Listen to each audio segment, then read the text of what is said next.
You're listening to the What is a Woman podcast, hosted by the Catholic Family Podcast. Hello, everyone, and welcome back to the What is a Woman podcast. My name is Holly, and as always, I'm joined here by my mother, Mandy, and we'll begin our episode by saying, Jesus, meek and humble of heart, make our hearts like unto thine. So excited to be back again for another episode this week. We hope that you all have had a very wonderful week.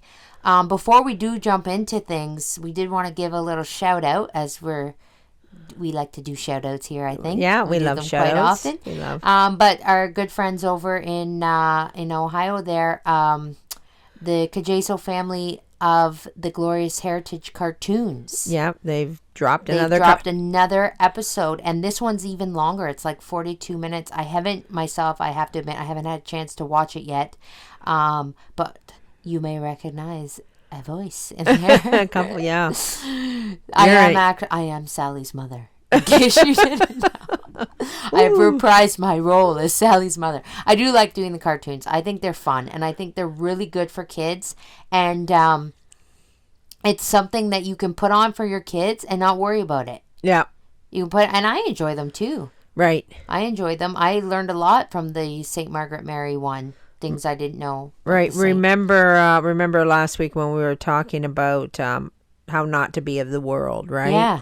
Like, this is literally something you could plop your kids in front of and say, watch this and soak up every last bit. And you know what? I know the amount of work that goes into content creation, and I've never produced anything the caliber of these cartoons. Right. And the work that goes behind these cartoons, I'm sure, is hours and hours and weeks to do these and put them together. So very grateful to have something like this and somebody that's able to do this. So we'll post a link to the their website where you can get this cartoon and the other cartoons. They do have some free ones. This one is a paid for cartoon. It's $10, and I think it's a really good. Yeah, I mean, we pay for entertainment all the time. Well, all the time. If you have entertainment. If you do it, but you do. But you do pay. You have to pay, right? You have to pay, so. And that we want more of this. And you know what? You can pay for something. More, so let's pay for it and let's get more. And let's put, and Kevin says it many times on this podcast, let's put our money towards good Catholics. Right. Let's support good Catholics, and that's what if we're going to step out of the world, and we're going to not be so worldly, which is our last podcast was about, how not to be of the world, then we have to turn our focus towards everything that's religious, and and we need people. I mean, I know. I always go, I'm like, okay, give me something. And I'm just like, okay, I saw that. I've watched that, right? Yeah. Like, you're so thirsty for good Catholic for stuff, some sort of content or something to, pass an hour or so as you're, just relaxing. Like in the old days, because I was raised on television. You were raised on television. So, I mean, the idea was you came home from work, you had supper, you cleaned up. You did your little things, and then you sat down in front of the television. Mm-hmm. I mean, talk about a society of wasteland. Yeah. I mean, we did that. I did that for like 30 years. Yeah. Even before when I was a teenager. I mean, I don't do it anymore, but I'm still looking for entertainment. Something, right? Yeah. So guys, if there's people out there willing to do this, let's support them wholeheartedly so they can give us something. Yeah, and they can keep doing it. And they can keep doing it because, as we know, it all costs money. Yes. Yes. It all costs money. So money makes the world go round, I guess. Right. Yeah, it does. Unfortunately. But, so that's just our little bit. Oh, and I got another shout out. Oh, we got 2 shout outs. Right, yeah. Today. From our good friend Phyllis. Her son. Oh, yes, that video. Yeah, the video that one made me cry. The video on humility. Like, he's really another good guy pumping out good content. Yeah. If you don't, you go to his. I've been following him for a while. He really does a lot of shorts. Mm-hmm. Little shorts are like, a short is, I don't know, how long is a short? Like less than a minute, maybe 30 seconds. I don't know. 2, not very long. And it's just little inspirations to, pump you up. And they're so just like, yes, and so his name's Andrew, actually, isn't it? That does that. Like, really good stuff. And I mean, it's something, you got the music behind it. It really does make a difference. Yeah, and all really those reaches right into your heart. And when I was talking to Phyllis, I said, and I recognize the voices. He takes these little clips from the sermons, like Bishop Sanborn and Bishop Dolan, and he puts them together. It's a really neat concept. Yeah, and he does an excellent job. And it's a lot of work. Even these shorts are a lot of work. A lot of work. So subscribe to his channel. We'll put a link for that, too. We'll put a link for that, too, I guess. I got to remember all these links. Hopefully they make it there by the time we're done this podcast and I post the video, but I'll try my best to remember. So any other shout-outs? I don't know. I'll probably think about it after the fact. All right. So we're going to dive right into the book, correct? Yeah, why not? So we finished chapter 12, last week. And now we're on to chapter 13, which is called Love of Dress. And last week we got our list out. Yeah. From the book of how not to be of the world and how to recognize if you're of the world. Right, yeah. We had those lists and that was really good. So I hope you ladies found that very helpful. And now I guess we're moving on to more particulars. Right, yeah. Like actual niche little things. Because this chapter is called Love of Dress. So from the beginning of this book, it constantly pointed to the downfall of women. Right. The vanity. Yeah. And the love of dress, right? Yeah. So now it's going to get... over and over again it said that. Airhead woman is all about her dress. Yeah. Right? That kind of thing. It said it multiple times. But now we're going to get right into the nitty-gritty of it. Mm-hmm. And so why don't you start by reading? Just dive right in here. Okay. So, quote, St. Peter in his first epistle, speaking of the duties of women, says, quote, whose adorning let it not be the outward plaiting of the hair, or the wearing of gold, or the putting on of apparel, but the hidden man of the heart in the incorruptibility of a quiet and meek spirit, which is rich in the sight of God. End quote from St. Peter. These words, dictated by the Holy Ghost, furnish matter for long and profitable meditation, and if well understood by the sex, would give their life a more serious aim, and all the faculties of their soul a more harmonious development. End quote. Right. So what we're looking for here, St. Peter lined it out right from the very beginning, is for the women to have a quiet and meek spirit. Mm-hmm. Right. And that they shouldn't care what they're putting on. Right. Because if you care what you're putting on, you're not going to acquire this quiet and meek spirit. And it's a more serious aim. It's a more serious aim when you forget about the plaiting of the hair. Well, and you know what, it's a funny thing, not funny, but when I used to care a lot about my appearance. I will admit that. It was very vain. Mm-hmm. I've tried in the last little while to just take a step back from that. There were many days where I would leave the house and I put so much effort into my appearance from a vanity side, vain effort. All I could think about was who was going to see me today. I did all this effort, and I look so good. It's funny good. You should say that, because is that coming up? It comes up in this chapter. And then really, the whole day, that's all I cared about was as I had to make sure somebody saw me. Yeah. You know what I mean? Oh yeah, no, and it's the exact opposite. Like when you leave the house, and I remember this. You leave the house you look like you just fell out of bed, and then everybody sees you. And isn't that the fun? Everybody says that. Everybody says that. I just look, like the wreck of the Hespers, and I have to see everybody I ever went to high school with, in one day, and you're just so. It's like there's memes about that. Yeah, then the days where you're looking good and you put all this effort and you see nobody. Yeah, nobody. And it's like God. I always say, God, you have a sense of humor, otherwise known as divine providence. Yes. You care so much about this. This is how this is gonna roll for you. You will see no one today. Not a soul. Okay. Okay, let's continue on here. Quote, to judge from their tastes and the great importance they attach to exterior advantages, one would suppose that they are desirous of lessening themselves and that they are pleased with the inferior condition in which the usages or prejudices of society have placed them. Or rather, we are forced to believe that they have been placed in that condition not so much by the prejudices of society as by the frivolity of their habits, since women who possess sufficient elevation of mind and sufficient resolution to throw off these habits immediately assume within and without the family circle the higher position which is naturally assigned to them by the superiority of their character.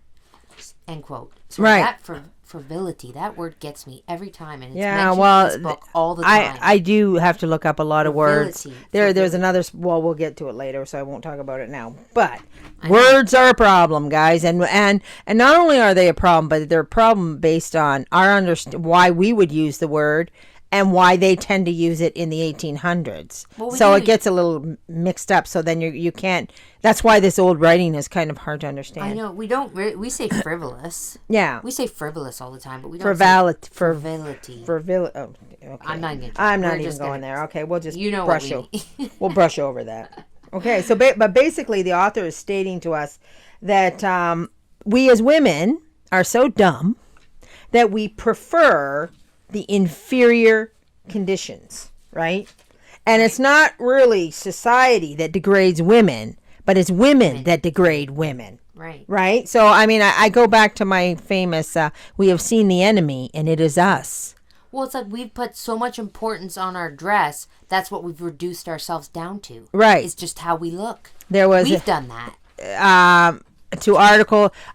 Articles of clothing. In that one holy hour, I think it was from the sermons of Saint Bernardine, but he said women were reduced to articles of slave and trade before Christ, and Christ elevated us from articles of slave and trade.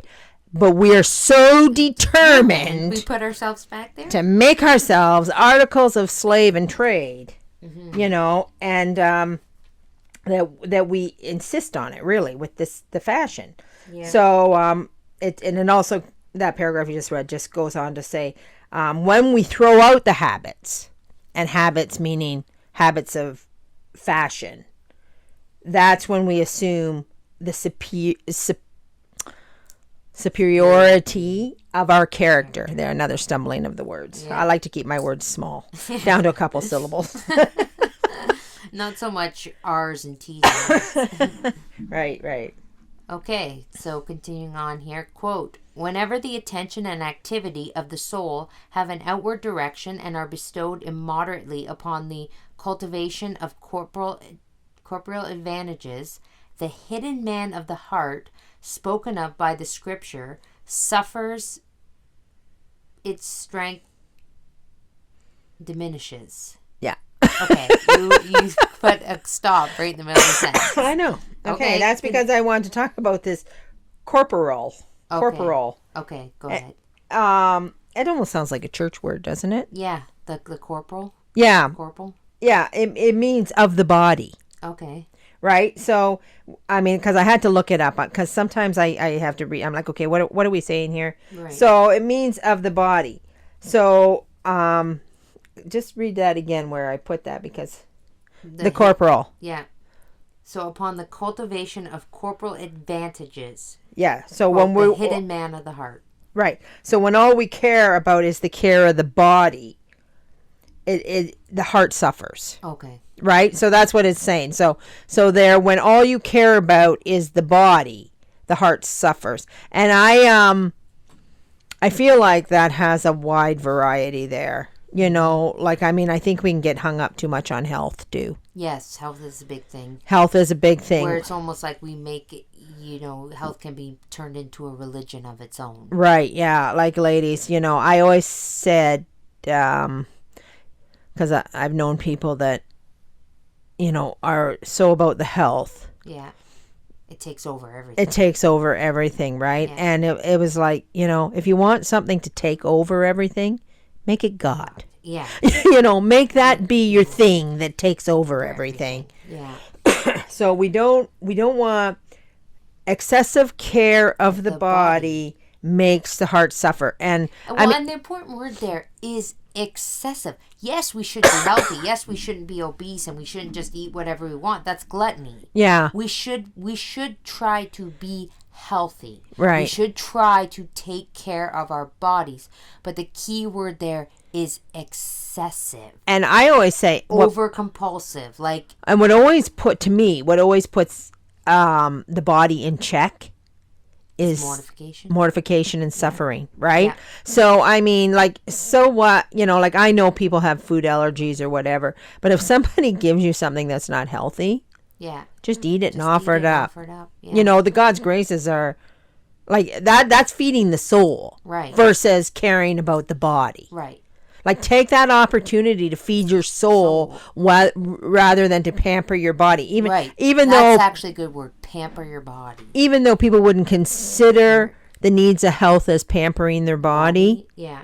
But I mean, we live in a religion of mortification and suffering and offering it up. And saints who did nothing but wear hair shirts and rotten potatoes and live on beds of nails. I don't know, walk on glass. I don't know what they did. Like, they did so many things of mortification. Saint Rita used a rock for a pillow. Yeah, rock for a pillow. And here I am. I think my pillow cost me $16. I don't want to tell anybody that.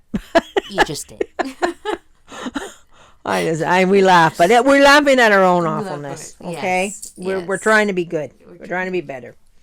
I'll go pick you a nice rock from the garden. If only. If only. I shouldn't tease like that, but it's just my mom. So. Anyways, we're trying to keep it light sometimes, okay? Yeah. Okay, so now I got to figure out where we left off here. Okay, quote. Its strength diminishes, for an excessive care of the body causes a wonderful contraction of the soul, and can be overlooked in a woman only when her object is to obey or to please her husband. End quote. Right.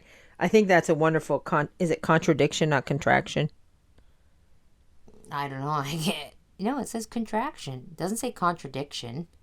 It says contraction.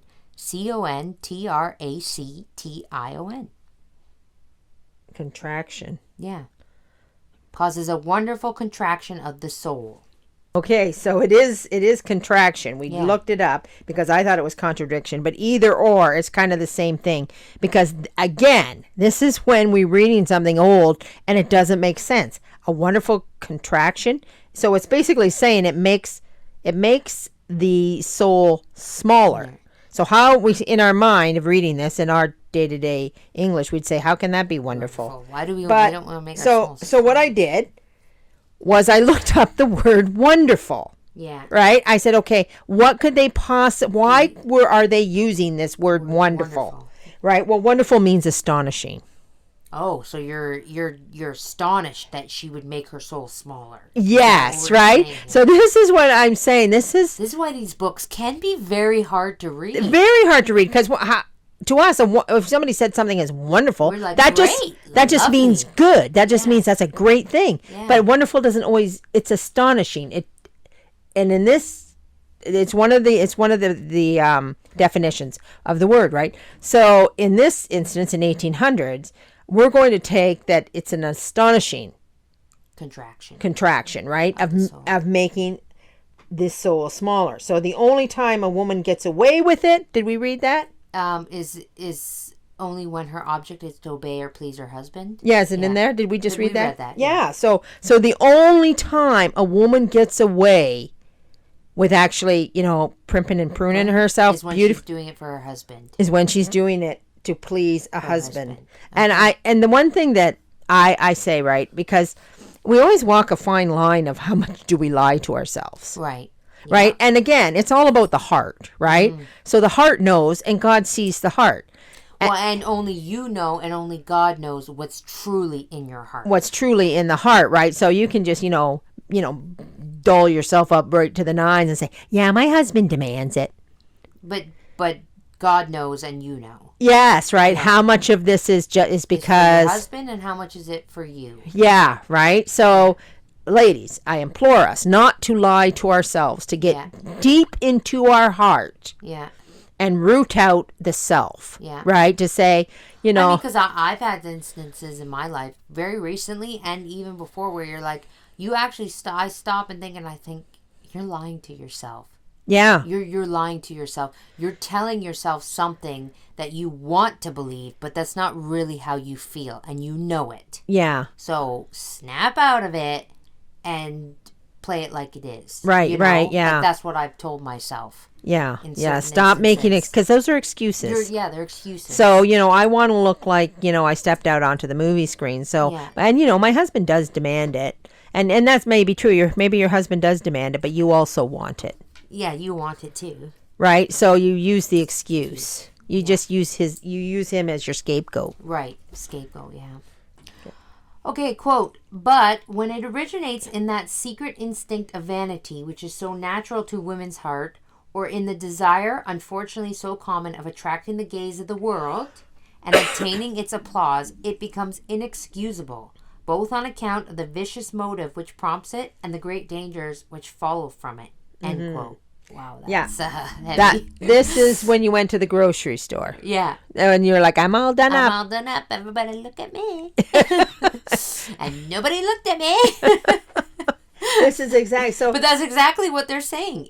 But it's inexcusable. It says. And it's contrary. It's This is how contrary the devil is. And women have been dressing up for this exact reason since the beginning of whatever. It's their vanity. Like it's what's in them. It's so in love with being vain and being pretty and having the world follow them and they want to attract the gaze. And then what's funny is the what? The gaze. The gaze. Oh. Gaze. Right, the gaze. The glances, okay? We'll go with the glances.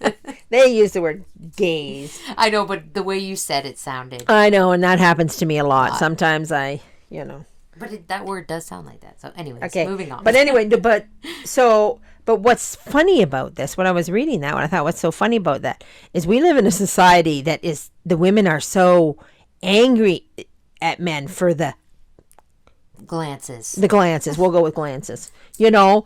Because you don't have a right to look. You don't have a right to look at me. Like you want to talk about lying to yourself and then lying to yourself on top of lying to yourself. I'm going to do myself up like $3 million. But don't you dare look at me. But don't you dare look at me. Don't you dare objectify me. Yes, I don't want to be objectified. It's all lies. But you know what? It's funny. I'm just using this as an example, and it's not something that I even want to use, but it's a perfect example for this, so this is why I'm using it. Sometimes, when you're scrolling your feed, you can't really control what comes in your feed to an extent. Right. So this quick little clip short came in my feed, and it was an actress, Scarlet Johansson, and she was being interviewed by an interviewer, and he was asking her a very inappropriate question about the outfit that she wore for one of her superhero movies. Yeah. Let's just say this outfit is very skin tight. Right. Okay? She was appalled that he would objectify her like that, and that how dare he not ask her about her great acting skills. Why are we talking about my costume? Why does your costume look like that? Why is your... okay, you can't sit there after you've just been in a 2-hour movie where you're wearing basically a skin-tight catsuit. Yeah.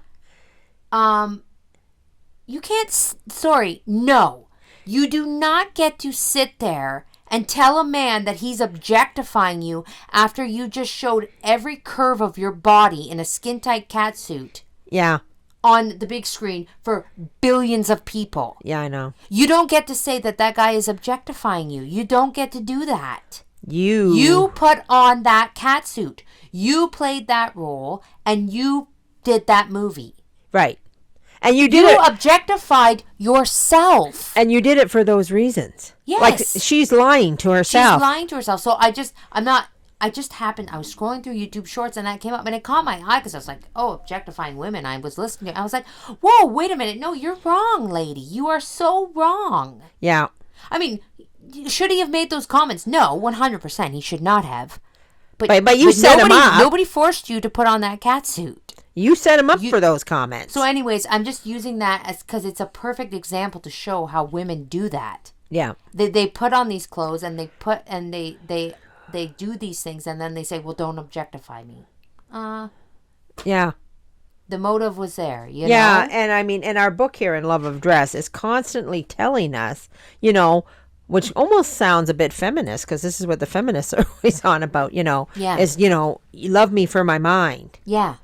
Not for everything else, right? Yeah. I mean, they have that part right. I mean, but they have a lot of stuff wrong. Like the woman still has to be feminine. Yes. You know, she doesn't get loved for her mind by being a man. Yeah. Right? Yeah. And in fact, over and over and over again, this book tells us if you do this right, you become superior. You know, I mean, obviously, when we say the word superior, that's with a lot of humility. Yeah. Right? I mean, you don't become superior without a lot of humility. Like, you know, the Blessed Virgin. Yes. Right? You know, she's superior because of her level of humility. Right. You know. And I mean, just one more thing about the catsuit. I don't really think that's a problem for any Catholic women.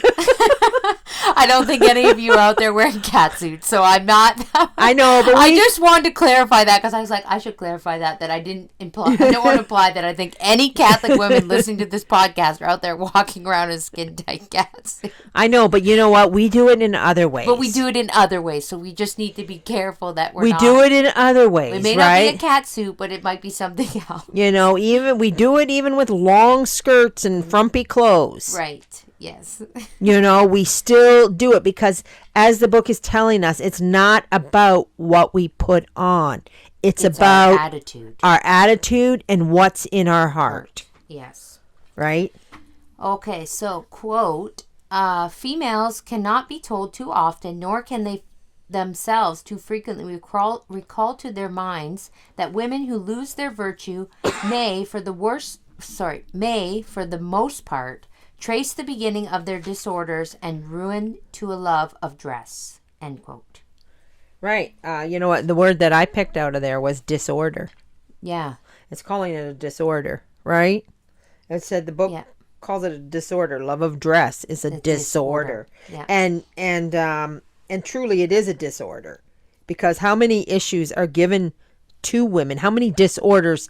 Because it's saying it all starts with the love of dress. Right? Yeah. So how many disorders are actually given to women because of this first step of vanity. First step of vanity, right? I mean, we got anorexia, we got bulimia, we got depression, we got anxiety.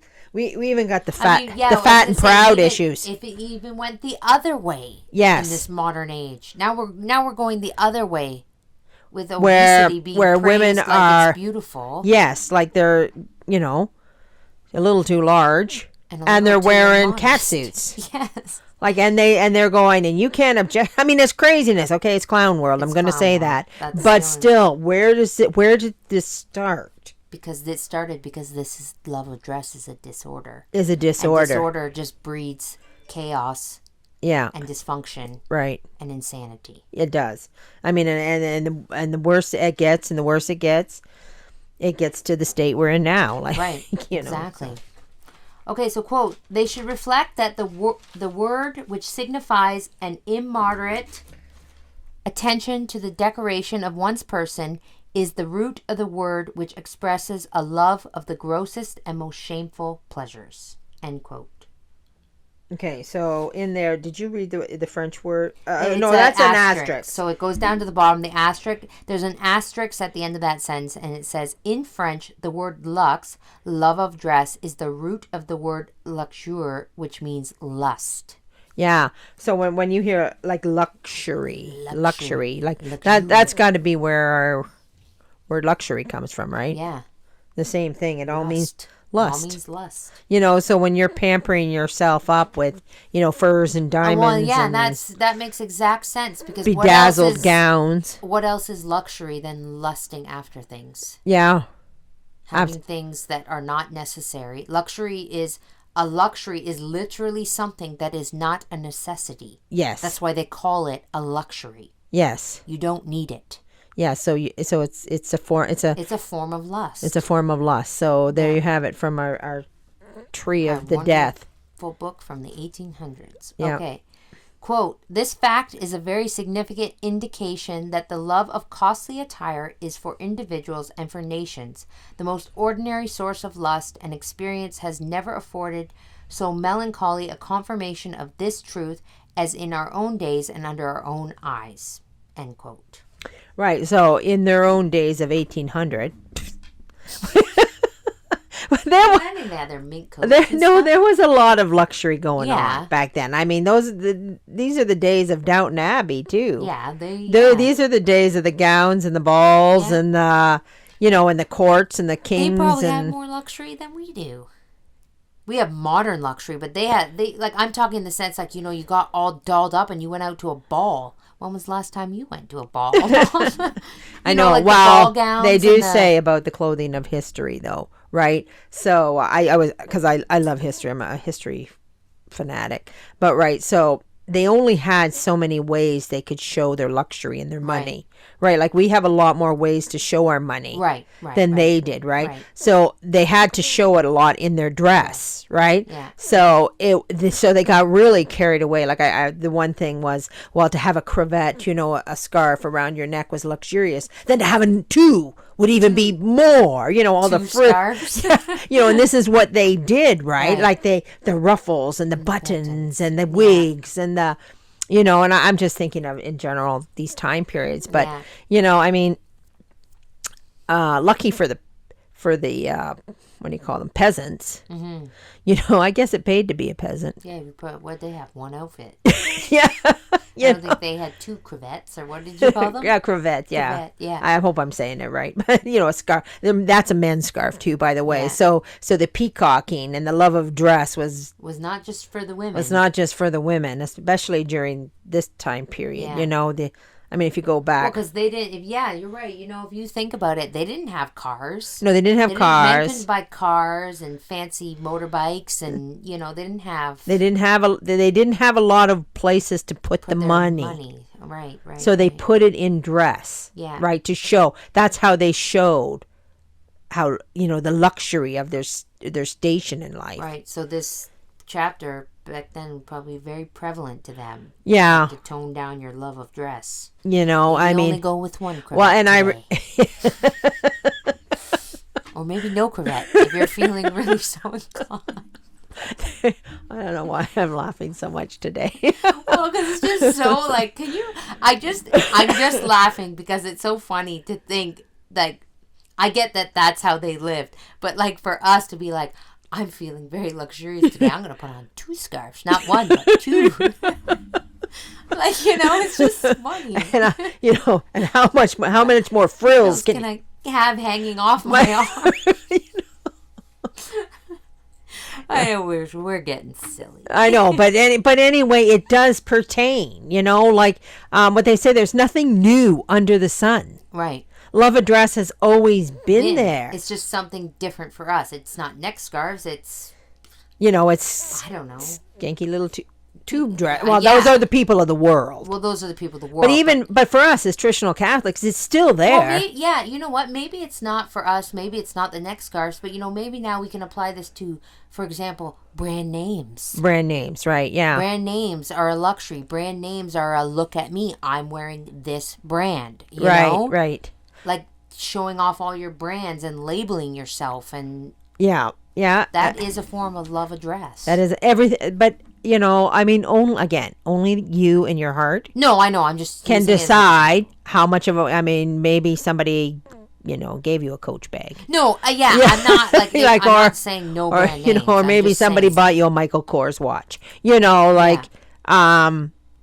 It is what it is. It's so, but it's so you can't say, look at that person, they're wearing, Coco Chanel or something. No, and if you're the one out there saying that, that's on you. That's on you, yeah. Because you don't know why they're wearing that. So we can't go around judging people. Right. We can't go around judging people why they have a this or why they have a name brand or, why. Well, and that's why it's so important to take it back to yourself. Yeah. If you have, let's just go with the Coach bag since we're on this topic. If you have a Coach bag and hey, my mom worked and saved and she wanted to buy me a really nice gift. Yeah. And she bought me this for my birthday.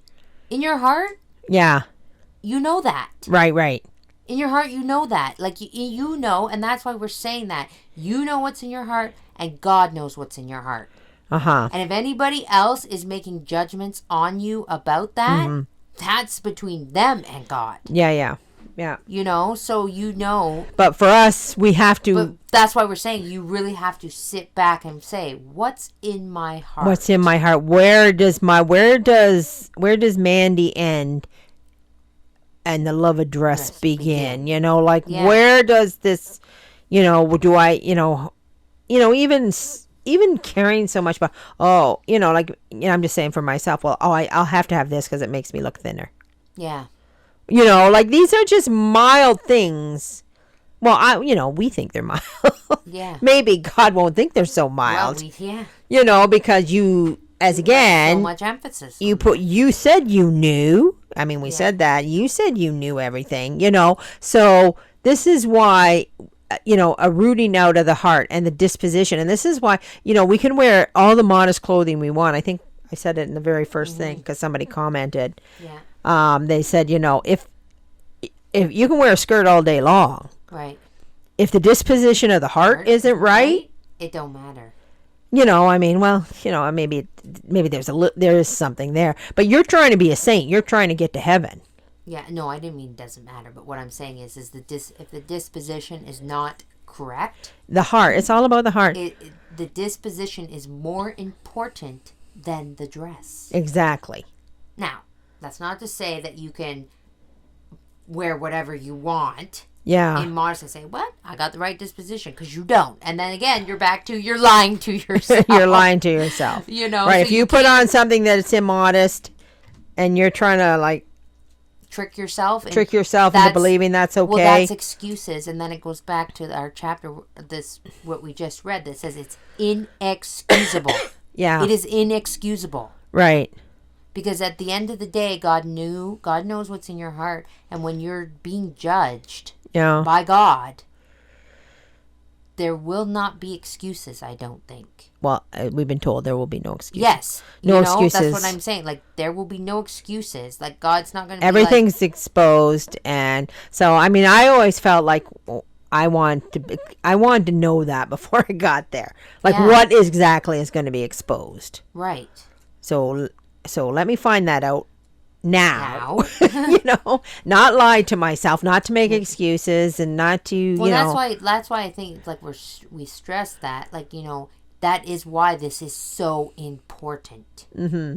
What she thinks, what he thinks, what the neighbor down the street thinks is not important. Yeah.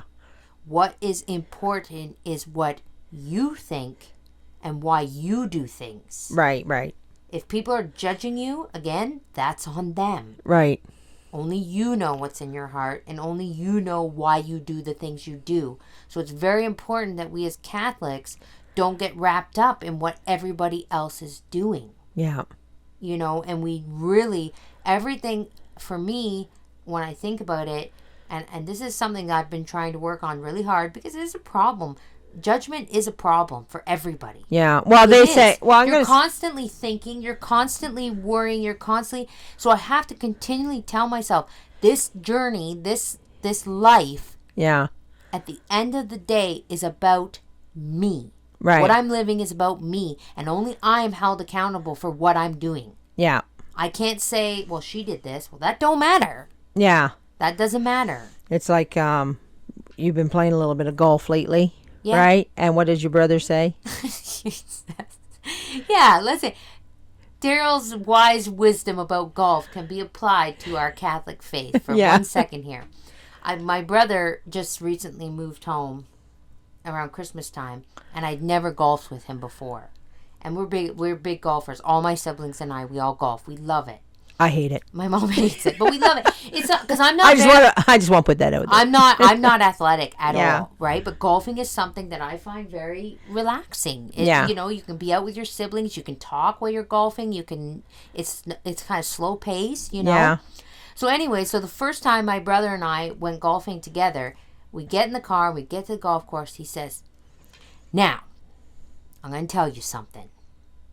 When you're golfing, You're not golfing against me. You're not golfing against anybody else. You're golfing against yourself. The only score that matters is your own. I said, that's very profound. He says, you're not playing against me. What you're doing. So every time you golf, and it's true, you can play with other people and you can say, hey, I shot a 90, whatever. Okay? Yeah.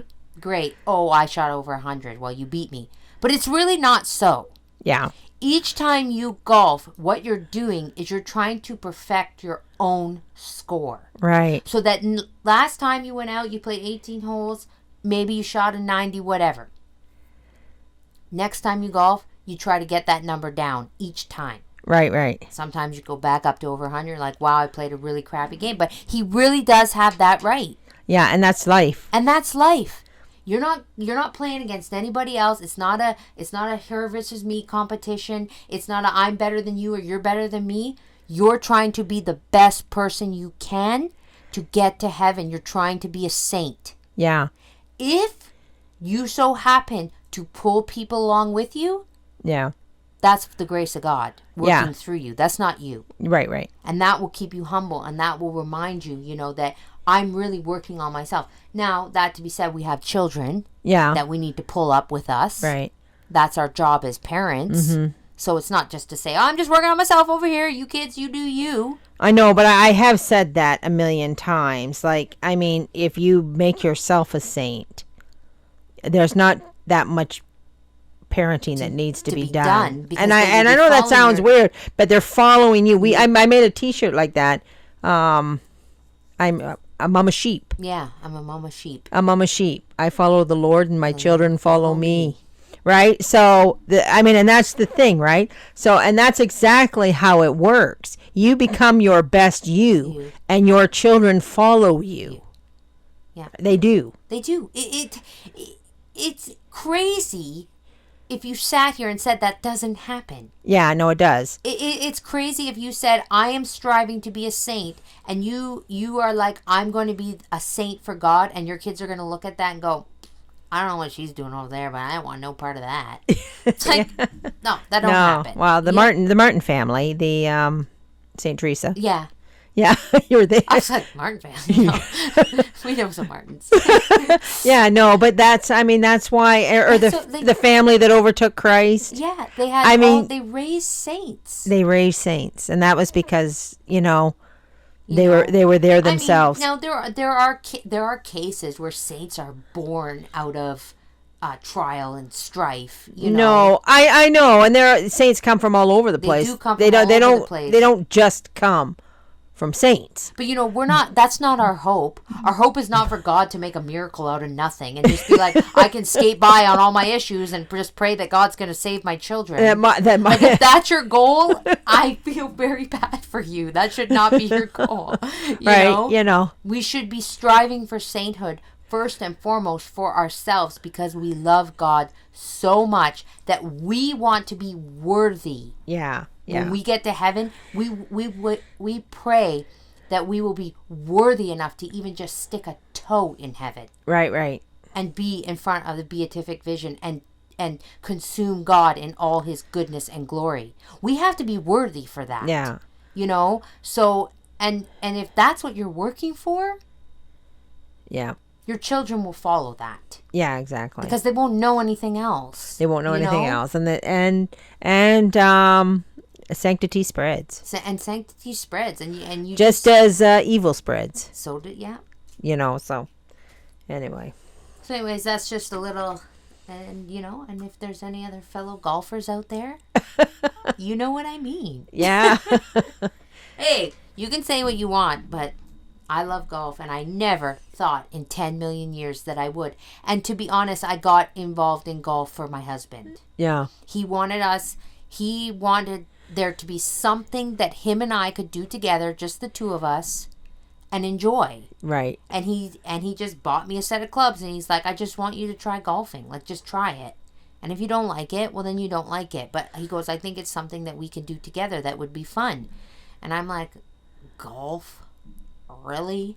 Like, that was why I was like, I want to go golfing. Like, I want a hole in the head, you know? Right. And I didn't, but I thought, I'll give it a try. I'm a firm believer of just try it. Yeah. You don't know if you don't try it. Right. And the first time we went, especially if it comes from your husband. Yeah. Yeah. Like, that wasn't me out seeking it, you know? And the first time we golfed, I was like, this is really fun. Yeah. You know? I guess that's really why fun. I hated it, because it didn't come from my husband. I was like, can somebody stop this torture right now? You know, and it's funny. It's just a common thing that all my sister's husbands, they golf. Mm-hmm. And all my sisters golf, and my brother golfs, and it's just something we can all do together, and it's really fun. And it's completely, as far as it goes, it's pretty wholesome. Yeah. You know, like, there, you're not, I mean, there's the odd thing on the golf course that, like, the odd thing everywhere. The odd thing everywhere. But, if you're but it's not in an environment. You're not playing, like, beach volleyball. It's you and your husband. You're in a golf cart. Nobody else is talking to you. Nobody else is bothering you. Yeah. You're in this wide open field. And you're just to yourselves. And it's also time, that my husband and I have spent talking and bonding. And, it's been really good for us. So that's all I'm going to say on that. Yeah. Just to... So I didn't know we were coming on here to promote golfing. But, you never know how these things go. You never know how these things go. Maybe some of you ladies might go, my husband golfs. Maybe I should try golfing with him. And maybe that might not be a good thing. Yeah. Unfortunately, if you have a bunch of little children, golfing takes a lot of time. It takes a lot of time and away from the family. I mean, you have to not if you do it. If you do it, like, every once in a while. Like, we don't golf a lot, I would say. You have to put everything into perspective. You have to put everything into perspective and just keep it moderate. Yeah. Moderation is key in everything. Moderation is key in everything. That's why we're Catholic. That's why we're Catholic, Mm-hmm. That's the two M's. Moderation and mortification. Yeah. Right, that's it. Good. Should we make a t-shirt of that or something? Anywho. I don't know if anybody would want that on a shirt, but... All right, so I guess do we have anything else to discuss before we this seems like a very short issue, is it? Well, we just have about 15 minutes left, but we don't got to drag it out if we we don't have to. We don't have Sometimes silence is key. Yeah, most of the time silence is key. How about especially for majority women? Of time. All the time. Okay. Anyways, but that wouldn't make for a very good podcast if we just came on here and breathed into the microphone. Okay, this is us practicing silence. With Holly and Mandy. Anyways, we're being silly. Okay, so we'll wrap it up there then, and we'll be back. We haven't finished the whole chapter. So we should say your newsletter's gone out. Oh, yes, the newsletters have gone out. I do hope they make it there before the beginning of September, which is Friday. But we'll just see. If you don't have them on September 1st, they'll be coming. They have gone out. So it was... great. Yeah. It was great. The newsletter, I did not expect it to take off the way it did. I will say we had over 180 children on the list. And I sat there and I organized every kid into an Excel sheet with their birthdays so I could figure everything out, put them in the right column, all the addresses. It did take me a lot of time. Yeah, but you know what? I really hope that everybody enjoys the newsletter. I just myself was not. I honestly thought that we were going to get like 20 kids. I don't know why you think I don't know why I think these things. I'm not complaining. Don't get me wrong. I'm not complaining. Like, I cannot wait for the kids to get these. There's a little surprise in there, And this is really what I do love to do. You do. I do. I love to create content. I love to create graphics. I love to write. I love to put things together. Yeah. I love that more than the actual work part of it. Like stuffing 180 newsletters in an envelope. Yeah. That was a little much. Well, that's when your daughter's got to come in. That's when Ava's got to come in. But I just want to say that, I will say, and I said it in the SETI Mom Chat, I did say, please pray for me because the devil is going to try to make this very hard. And he did. Yeah. We had printer issues. We had things not printing out properly. Multiple, like I think 6 newsletters that printed out and were garbage because it didn't line up right. Things didn't line up. But it just, every time that happens, I think to myself, I knew this was coming. Because you know, at the end of the day, Satan is going to try everything in his power to stop anything good. Mm-hmm. He will. Right. Because he wants to discourage you. He doesn't want this. He doesn't want this going out there. Right. So what he does is he tries to discourage, and he tries to make everything so hard on you that you give up and you go, okay, yeah, I just can't do this. Uh-huh. I can't put this goodness out there. It's not working, right? Yeah. And I'm going to say, for a world of convenience and electronics and yada, yada, yada, everything is inconvenient. Yeah. Nothing ever seems to work. So so you think we have all the modern conveniences, but then you still have trials and sufferings, and nothing works, and things aren't printing, and you want to pick the printer up and throw it across the room. But you know what? I firmly, truly, firmly believe that the children need this. Yeah. They do. They need something that is good and wholesome that they will get excited about every month. Yeah. They need it. So we're going to persevere. We're going to keep going with it. And I did shut off the sign-ups. Yeah. Because I had to shut it off because I had to corral everybody onto one thing and then organize it. But I'm going to open it back up again, and there was a sign-up wait list, and there'll be a few things that have changed, and I'm going to explain all that in an email. I'm not going to get into it here because some people might not have kids that are listening and might be like, don't care. But for those of you that are listening, because I know a lot of sign-ups were from listeners. Right. So I just wanted to say that I'm very grateful for everybody who signed up. I'm very grateful for the donations, very grateful that we were able to do it, pull it off, and get them out this morning at the post office. And I just can't wait for your kids to get it and see what they think. Right. And hopefully they like it. They will love it. I'm sure they will. Kids love mail. They love mail. They love papers. My son takes a junk mail, and he's like, "Ooh, I got a letter." I'm like, okay, that says resident of blah blah blah. But technically, you are a resident here, so yes, you got a letter. I want to add one thing too. One thing, okay. Today's Wednesday. It's not Thursday. It's also the feast of Saint Rosa Lima. Yeah. So, and what a perfect saint for the love address. I meant to mention that. Yes, I forgot. Because she didn't love anything. She prayed for a festering. What did she pray for that, or did God just give her that? I think she prayed for God to make her take away her beauty. Yes, right? Take away her beauty and make her repulsive, or the boys would leave her alone. Right. So he granted that with a festering boil on her that stunk so bad, and she was so happy. Yeah. I guess that's disposition of heart. Yes. And not caring what anybody thinks of you, or how you look, or what you do, and And if we could all get to that, I mean, that, to me, that's the gate of sanctity right there. Right there. Yes, 100%. Especially for women, if you don't have a devotion to Saint Rosa Lima. Well, because when you think about it, get one, because I wake up in the morning and if I have a pimple, I'm like, pimple. Yeah. And you gotta stop doing that. I'm talking to myself here. I gotta stop doing that. It's a pimple. It's not the end of the world. Relax. Right, and you are already married. I don't know if anybody told you that. What? What? Okay, we can still be upset over pimples, Mom.